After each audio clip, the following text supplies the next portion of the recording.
Welcome to Music and Medicine. I'm your host, Dr. Moshe Lewis. Really excited today. Feel like we're joining family, actor, comedian, also husband extraordinary, Reggie Ballard, also known as Bruh Man from Fifth Floor. Man, you have been so kind with your time to continue to stay in touch with us and make this work. I so appreciate that. I mean that sincerely. Yes, sir. Thank you for having me, man. Anytime. Sure. I could drop a little my knowledge, what I've been through, to stop other people from going through what I've been through, anytime. Absolutely. So we're going to definitely get into the medicine. Yeah. To me, some of the music is your football career, because that's really amazing that you played and could have gone down that pathway. So I wanted to point that out. Talk to us about being at SMU. Oh, man, that was the best experience ever. You know, at XMU in the 80s, we were like a powerhouse college football team, small school with national recognition. Right. I mean, we received the death penalty, which is like the ultimate penalty that you could receive as a college athlete. We the only team in NCAA history to get hit with the death penalty. It's for illegal recruiting violation. They said we was getting paid to play and blah, blah, blah. And they took our football scholarships, man. I mean, well, they took our program and we had to transfer to other schools, man. Wow. So it was a blessing in disguise for me. Sure. I wanted to tease that out because I agree with you. I think that the athletes are bringing in a ton of money. That's an understatement. Yes. And they really should be paid. Yes. Talk to us about what you think on that. Yes. It's like now athletes can eat around the clock. Right. You know, after dinner, you know, you're a big athlete, just got out of practice, you have dinner, okay. 3-4 hours later, you're hungry. You have no way to get food in my time. Now you can, and now they pay players. Right. Because at that time, SMU, we were playing in Texas Stadium, the home of the Cowboys. Right. And we were bringing in revenue every weekend, man. Sure. And, you know, we would get nothing. We got nothing. Well, we was supposed to get nothing. Right. SMU was ahead of their time. Let's say it like that. They were ahead of their time. Absolutely. So it seems that then, like you said, led to you going up to Missouri. Yeah. Talk to us about that transition, kind of how it felt, because you were leaving your state now. Best move I ever made, man. I mean, when I went to Missouri, you know, I knew I wanted to be an actor ever since the 4th grade, but I never told nobody. I used to stay in the movie theaters from on Saturdays and Sunday from 12 to 12, man, watching the same movies, black exploitation movies, over and over. Bruce Lee, Jim Kelly, Fred Williamson, Richard Roundtree, all of them, over and over. Sure. And when I went to Missouri, man, you know, I needed 3 hours of transfer, so I said, I'm gonna start taking the acting class. I needed 3 hours to transfer to Missouri. So I got into class at SMU. It took 3 hours. I excelled in the class, man. I was making straight A's in everything I did. So I was like, you know, as a football player, I never made straight A's in class, man. Right. I was making C's, you know, barely getting by with low B's, you know, but I said, you know what? So I went to SMU, man, and got in a Black Theater Workshop with Professor Clyde Ruffin, man. And he put me in this play, A Soldier's Play. Yeah. I played C.J. Memphis. And true story, man, I told my friends, I said, you know, I'm finna go to Hollywood. I said, they're gonna hang with Stallone and them. I said, the next time you see him, be on TV. I left. Man, the first movie I did in Hollywood was a movie with Stallone. And the next time I seen him, I was on TV. Right. So, I just spoke it, man. Nice. I was just joking. And that's how it happened. Sure. What's one of your favorite lines, if you can still remember it, from CJ? Because that's such a memorable CJ, guess who came to see me? God. The Sarge. Sergeant Waters. I love that line right there, man, because that's when CJ was going down in the head. He was like mentally just jacked up. You know, I mean, Sergeant was coming in there and making him think ghosts, you know, and somebody, he believed in the mojo and stuff. So CJ was a cool character, man. Absolutely. I learned how to play the guitar. Exactly. So I still want to tease it out just a little bit more because it's not a typical pathway. No one would think that the strong football player, I think you guys are 7-3, had the ability to have an interest in acting, nevertheless go into acting. Yeah, it's funny because my friends used to tell me, they said, where you going, man? You know, I said, I gotta go, have rehearsal. Rehearsal what? I said, I'm gonna play. Man, you all starting linebacker, man. You around here doing that play stuff, man. Right. So they used to tell me that, man. And now they call some of the same guys call me, hey man, you think you hook me up? Put me in something? Exactly. I say, I put dues in, but you want the reward. Sure. And I think part of those dues, because I know you love them, black exploitation films, I don't even think that's the right word. Yeah, I don't either. I call it black gold. Right. But everybody associate that. We had Judy Pace on, And I know who so he many is. people that you mentioned are so phenomenal. Talk to us about how that really maybe isn't the best type of word or the way to look at that period, because none of the actors think that it Because was. you don't call it, you don't say white exploitation. Right, You know what I'm saying? I mean, it's movies, man. I that's why I say, man, I like Black Gold. right, Those movies, man. It's if you see my den is filled with the movie posters, framed up, from the Black Gold era. right, And man, I loved them, man. I mean, I used to go to the movies, man, on Saturday, like 12 o'clock. And I used to leave, like, when it started getting dark, man, I watched the movie all the way up to, like, Pam Grier sex scene, and then I run home. right, right. Gotta get out. Because they used to let me in because I was big for my age. So, man, I watched, then I come back Sunday and watch the same movie over and over, man. I mean, that was some kind of mechanism for me to cope with, some of the things that, my mother and my stepfather was going through at the time. And I would just go and lose myself into the theater, man, into the movies. I just loved it, man. I mean, like now, I like this place right here, man. I love the black box type setting. The cameras and the black and the. I just love being around it, man. I mean, so I loved it. Absolutely. You mentioned Pam. Talk to us about meeting her and Oh, how a full circle moment that I'm was gonna from tell being you, in the theater to being I in the had room. we were doing Martin, Right, and we were on the set. No, matter of fact, we were on a lot. We used to go outside when we were not shooting. We go right. inside, hang on the lot, just chill in the golf cart, sitting down there. Man, Pam Grier was working on another set. We was on 33. I think she was on maybe 37 or something. She came. We was all talking. She came down the steps, man, and started talking to us and blah blah blah. And man, I couldn't open my mouth. I was just I was like stuck. It's like someone was like, say something. I just couldn't. I just looked at her. I was in awe, man, because I'm a big Pam Grier fan. Mm, And she walked off, man. I never got a chance to say anything to her, man, because I was mhm. scared of my mouth. Amazing. Yeah, I look at her station. She have like a channel now. Yeah, she played Mhm. like black exploitation movies. Right, right, right. Yeah, yeah.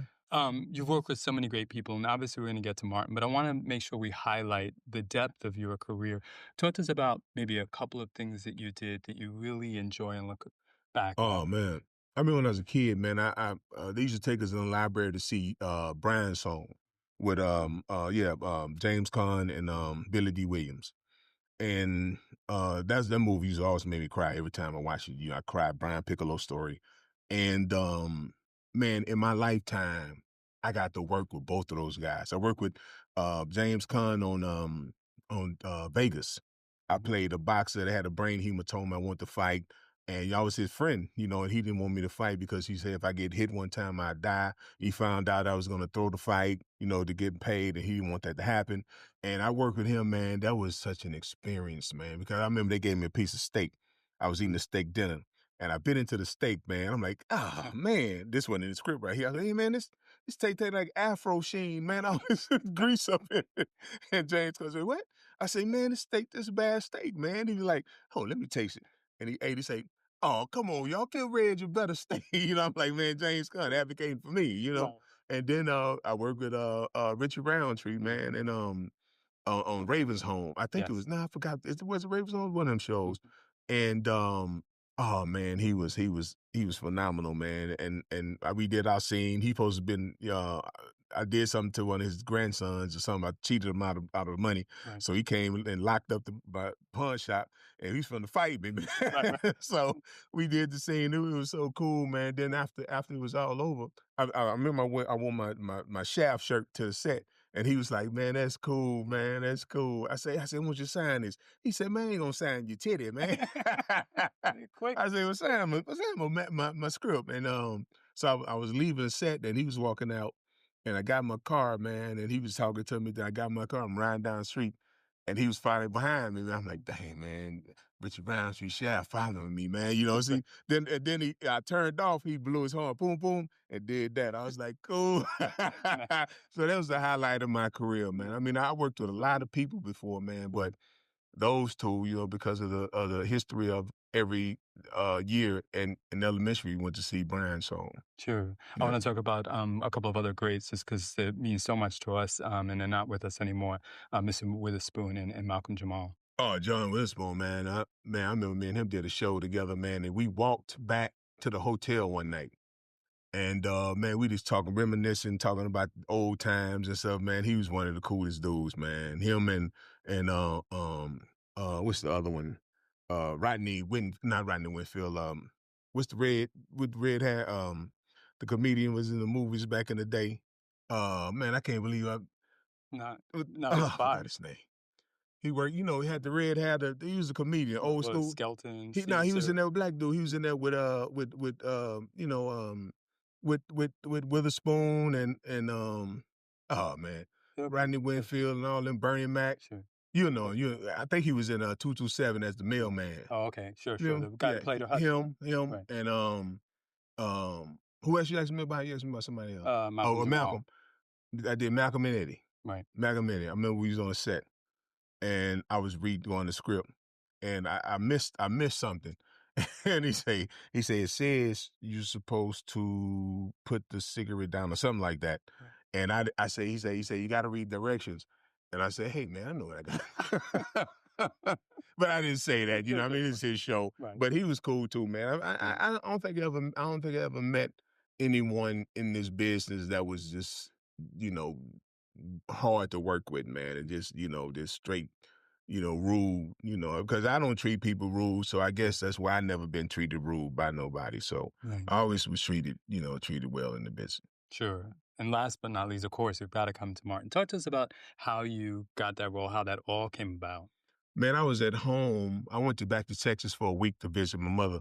I go back every year. So went down there and I have a friend out there, one of my best friends named Eddie Fowler, man. We call him Tuffy. He had all the videos, the VHSs of Martin. And we was watching the videos, and then, that Dragonfly Jones come on. Right. Man, I'm literally on the floor crying, laughing, where you can't even hit a laugh no more. When you Just out. it can come out, Out of air. and I'm just laughing, man. I'm cracking up at Dragonfly because I knew somebody in my high school like that. He used to always come around. Sure. He was like 30 years old, older than us, and he had a big old, he had a nice Corvette with Karate Man, big white letters Karate Man on his, and he used to came and hang with us kids, He was same as, and man, I used to laugh my butt off, man, and went back the next week. They said, you have an audition for the Martin show. I said, oh, okay. So I was excited, man. I went in and I auditioned, and Eileen McKnight, man. She was like, I think it was Eileen McKnight. No, it was Eileen. Anyway, she said, I did it one way. She said, can you do it another way? I said, okay. So I went back to my high school. I graduated 84. Right. So I said, I'm throwing the 4 fingers instead of 5, And I say the fifth floor, I put a little Texas flavor in the way my sister speak.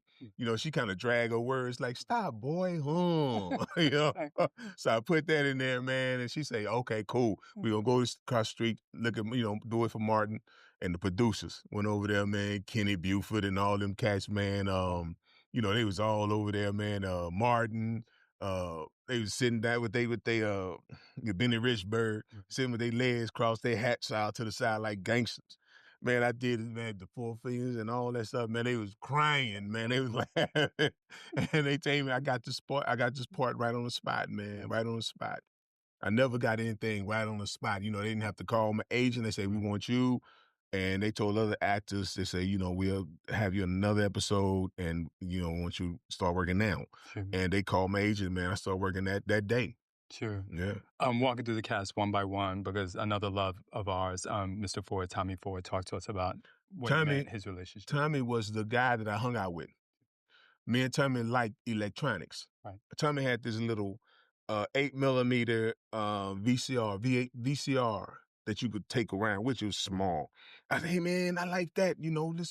Let's take me to get one. So he took me to his man on Hollywood Boulevard, man. We got one. I used to take it on the plane and everything, man. Tommy, I remember I did a show in Baltimore. Tommy was out there. He came to the show.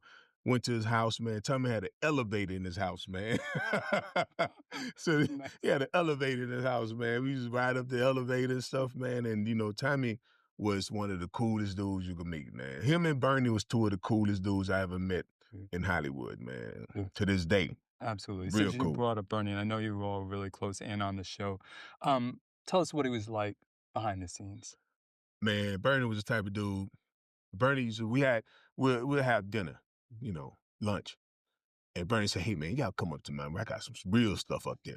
Man, Bernie go up there, man. He had the smothered chicken, greens, and all the the burners and stuff up under the thing. Man, we used to eat up there, man. And Bernie used to talk to us and tell us stories that yeah, I mean, one time he told a story. He said that when he first started doing comedy, the promoter owed him $75. Wow. He said they wouldn't pay him his money, so he went and knocked on the door. Boom, boom.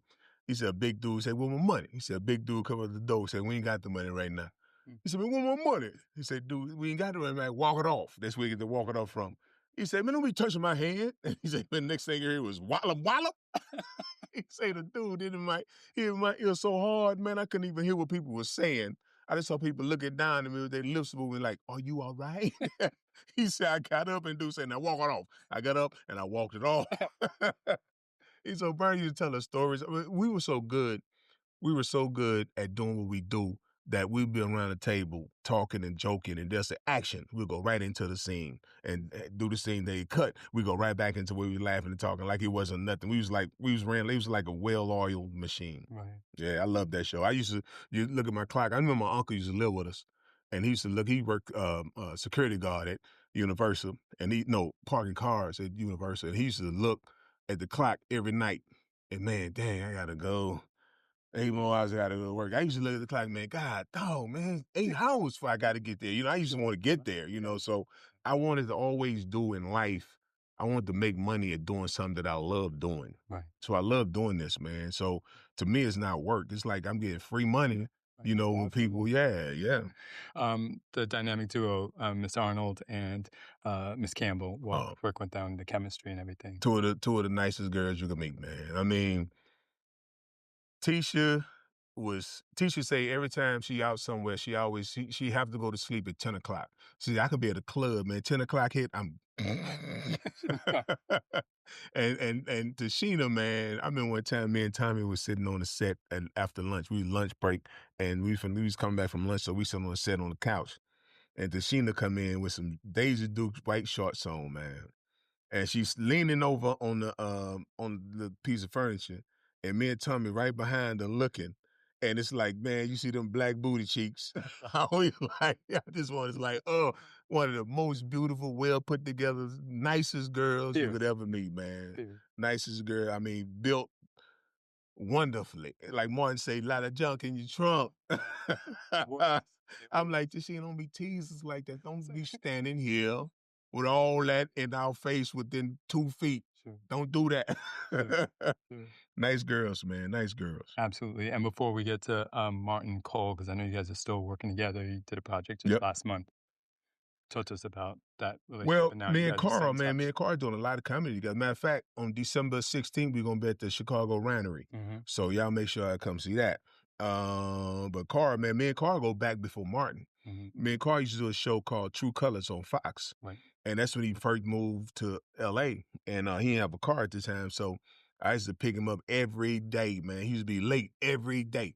I hate being late to anywhere, man. I like being on time. Every day he was late, but he was off the Cosby Show, so I felt like, he a star, Right, you know what I'm saying? And but man, Carl cool, man. Carl is one of them dudes that that he'll go with the flow, man. Whatever it is, he'll go with it, man. Yeah. I mean, he one of them laid back cats, man. I remember one time he told me a story that when he came back to New York in Harlem, he had a nice little jacket on, from the Cosby Show. Right. And he said some dude saw him on the corner and said, "Man, we love you in the Cosby Show, man. That was cool, man. Man, you all right, homeboy and everything. But look here, man, we're gonna have to get that jacket." You ain't gonna get that jacket, man. We're still fans. Yeah, exactly, man. Now Martin was a perfectionist, man. Martin was the type of dude that, behind the scenes, he's funny. Mm-hmm. He cracked jokes, but he more business than Bernie was. I mean, he more of, let's get this right, let's do this way. And he'll let you, do your own thing if it's funny. But if it's not funny, he'll let you know, nah, that ain't gonna work. But nah, man, he taught me a whole lot because I was still fresh in the game when I got on his show. So he taught me a whole lot about timing and a lot about you know, I already knew how to be a professional. I mean, you'll never have to come find me in my trailer because I'm always watching Right. because I like to be around it. So I got my wardrobe on and, Right. you know, that's my reputation on set. You'll never have to come look for Reg Right. because he gonna always be on his mark. Right. So, yeah, he cool dude, man. Cool dude to this day. When we did the reunion, man, I mean, you know, always show love. Never did anything. You know, people say this and that about Martin, but I never seen that side for as you know, being mean and you know, distant from somebody. I never seen that side. Sure. Sometimes when people get a breakout role like that, they sometimes feel bad that that's all people remember. Mhm. What do you think of the positives and negatives of the role that you've seen now that you can look back Yeah. over time? See, the thing is, man, I have a reel. I have a Mhm. dramatic reel. I did a lot of stuff, Right. man. It's just so many things. And, you know, I guess I don't know if people seen. I mean, I did ER, NCIS, Bones, you know, so many other dramatic shows before. And so I don't feel like I got typecast. I feel like maybe to black people, they only see me as the bruh man thing. But to white Hollywood, I've done a whole lot of white shows, Right. Right. man. So, you know, Veronica Mars, Mhm. Carolina in the City, so many things. And to me, you know, the talent speak for itself. So when I used to prefer going in to audition. Now you have to tape it and send it in since COVID. Right. But when I go in to audition and they see me and they see the skills, Right. they like, hey man, you got the part. So almost everything I've done, they brought me back to do it again. You know, all the shows I've done, I did it more than one time. So, you know, they like what I do Right. and I just keep grinding, man, to keep grinding, you Sure. know. On that note, you continue to do plays, you Yes. continue to be active, and I know you Yes. just did something with Omar Gooding Yep. recently. He was here.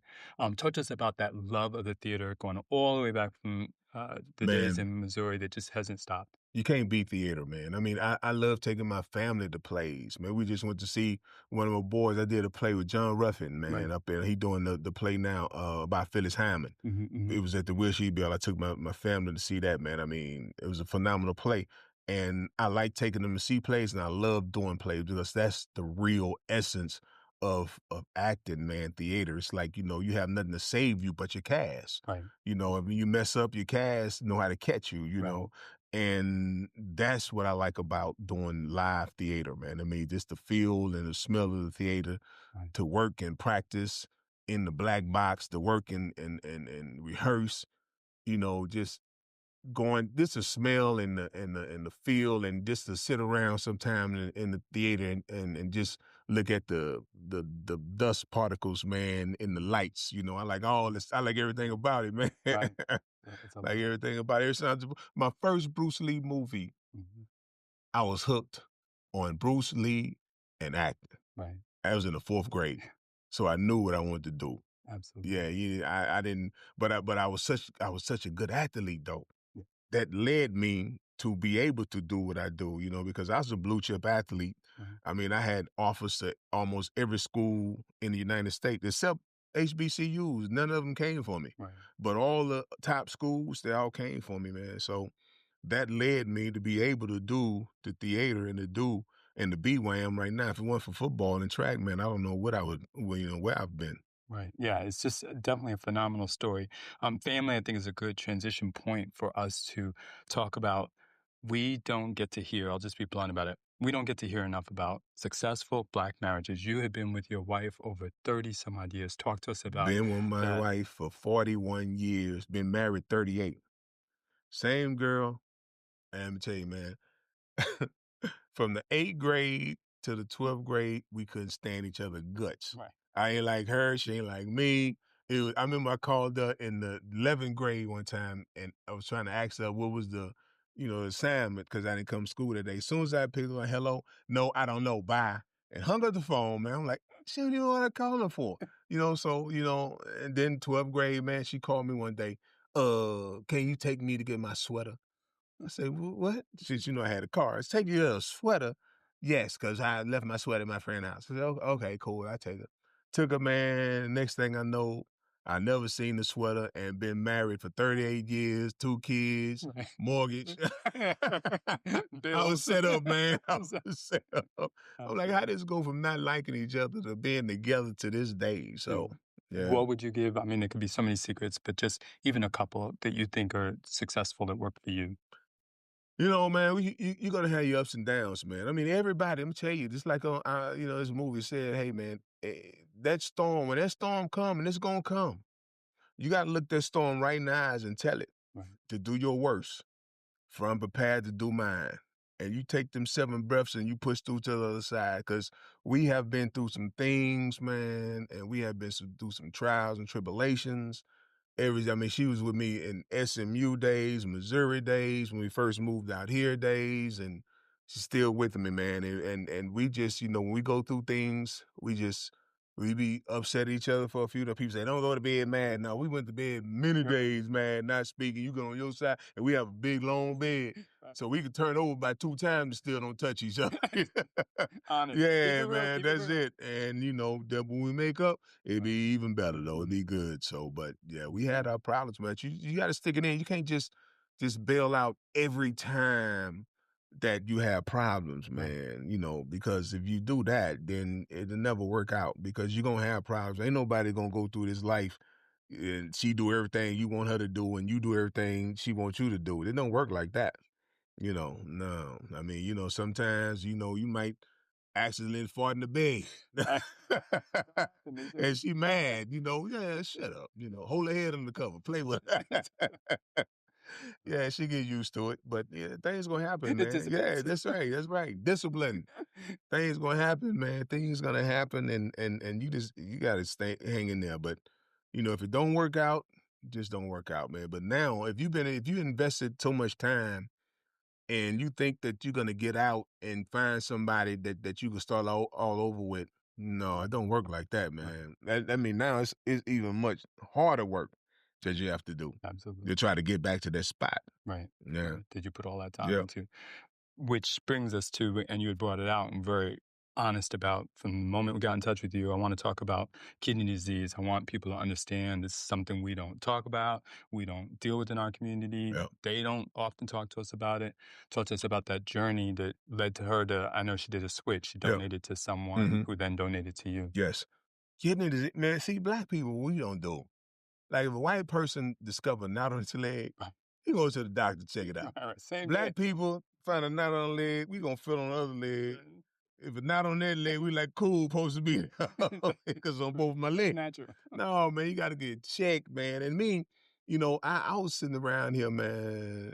My arm, wrist swole up, and my ankle swole up. And I was like, something ain't right. You know what I'm saying? Then, man, when my groin swole Right. up, Then you yeah, look that out for ball the girl. sack swole up like the Right. size of a softball. I'm like, Right. wow, Right. something wrong. Right. But I stayed with it for 2 days because I'm like, I got a bulge down there, Right. and it looked good at the gym. Right. Keep But them I was impressed. sick to the mud. It was all ball, but no head. It was like that up in the ball. Exactly. Hot. Yeah, so I had to go, man. Exactly. I said, let's go to the doctor. The doctor say, hey, man, you messed up, boy. You need a kidney. I'm like, really? Just like that. And the way I found out, though, I was driving down the street. I was going to play golf with my Mhm. friends one Mhm. morning. I was eating a hummus wrap. And I was driving, and all of a sudden my heart started beating fast, man. I said, whoa. So I called my friend Anthony Hill. He'll right in the game. Right. I said, Ant, yo, man, I said, I'm gonna go to the doctor, man. I said, my heart beating fast. And said, hey, man, no, pull over, stop, and I'm gonna come get you. So he came and got me, took me to the doctor. Right. And man, doctor was like, hey, man, you need a kidney. Your kidney is messed up. And so he told me about the exchange program, man. Right. So, so my wife, she's a perfect match with me. I mean, every day we put our blood together, connected and all that stuff. Right. But she was small. My wife is like 5'3", maybe 120 pounds, Mhm. all booty. But, but, but it didn't match. It would have been too small. So what she did, she donated her kidney to a guy that needed a kidney. Right. And I got a kidney from somebody, I think in North Carolina. It's called exchange, swap. Right. Like, so I got that kidney, and it's been good ever since. It's been like 5 years now. So everything nice now, and she's doing well, Mm. and so I can't go nowhere Right. now, And don't let you because forget. she wanted back. So woke me up one time, 3 o'clock in the morning, talking about, go pee. I'm like, I don't gotta pee. Yes, you do. Cause my kidney got to pee. That mean never. Like I got a kidney for real. I'm like, but nah, man, it work out. But black people, I'm telling you, get out checkups, man. Know your numbers. Know your A1C number. Know all that GFR number, and because those matter. Those matter. We'll sit around here and and mental illness is another thing. Right. Mental illness, man, because my wife is a social worker. She have a clinical social work, and she deal with mental illness. I had a friend, man, like suicide is real. Had a friend, man, about, 2 years ago, man, found out his wife was cheating. Mm. And, man, he went in his garage Mhm. and got in his car, man, and closed all the garage door windows, man, and sat there. Man, he woke up like 2 hours later, forgot he had a Tesla. Wow. So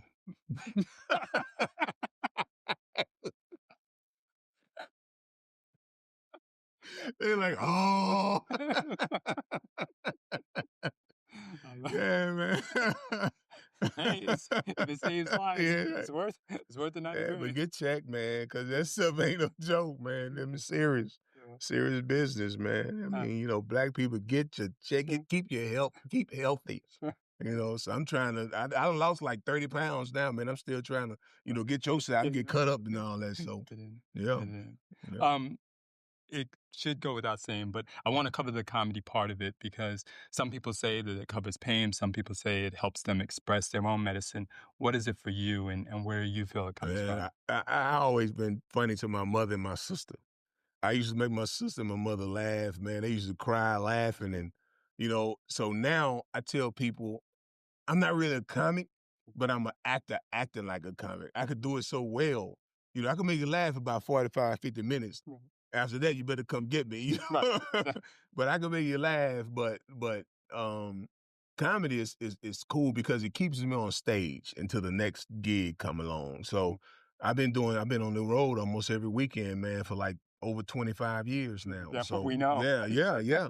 So, I love doing it, man. I got better. You get better and better and better. Sure. And I love it, man. I love it. Sure.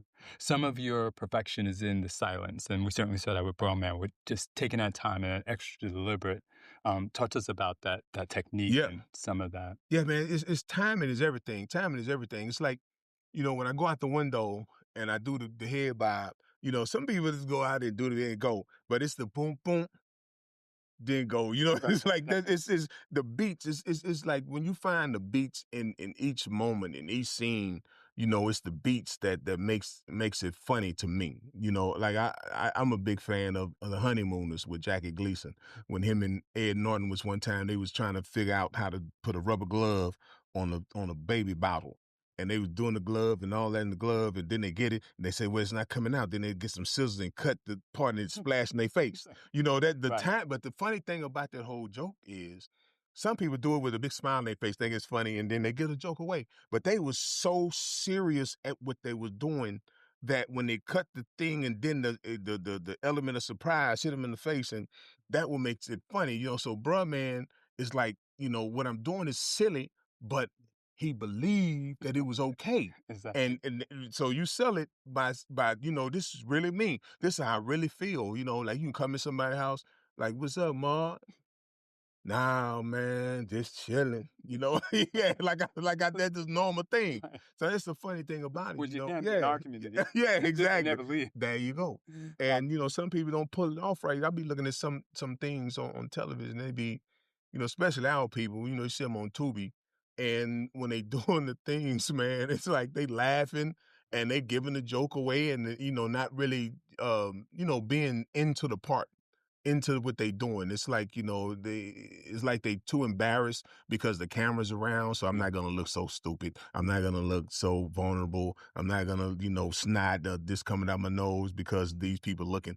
No, man, when you're in the scene, you gotta be in the scene. Let yourself go, man. Just do it. sure. Yeah. The last little piece we got to tease out of that is sandwich and where that came from.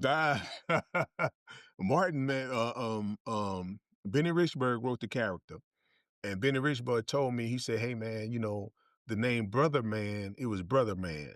And he said, I wrote that down because I couldn't think of the name of a character. Right. So I said, I was going to have to turn the script in. And I said, well, when I turn the script in then tomorrow, I'm going to just think of a name.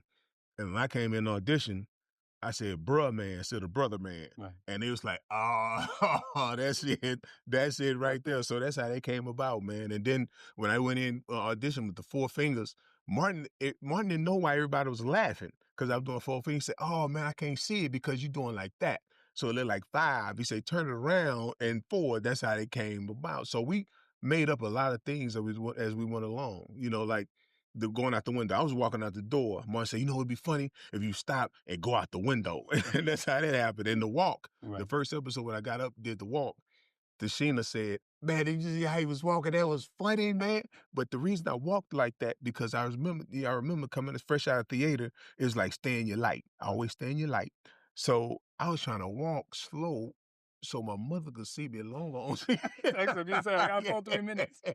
So she could see me longer on TV. That's why I was walking slow. It ain't nothing to do with, I'm trying to walk like that on purpose. But when Tashina said it was funny, I kept it like that, man. That's how that came about. And who came up with sandwich? Who came up with that? Benny Richburg. Yeah. No, well, he said sandwich. I said sandwich because that's how we say it in Texas. They said, man, give me one of them sandwiches, man. I just slowed everything down. Like in Texas, man, it's like our mentality is like, if it don't get done today, get done tomorrow. But that's how you would say it. We'll say, hey, man, look, if it don't get done today, it'll get done tomorrow. We just laid back like that. So. As we wrap up, has there been a moment where someone either came to you or they were just really so touched and it touched you, just knowing the work that you've done? Man, I went to Children's Hospital. Hardest time of my life. I love kids. Right.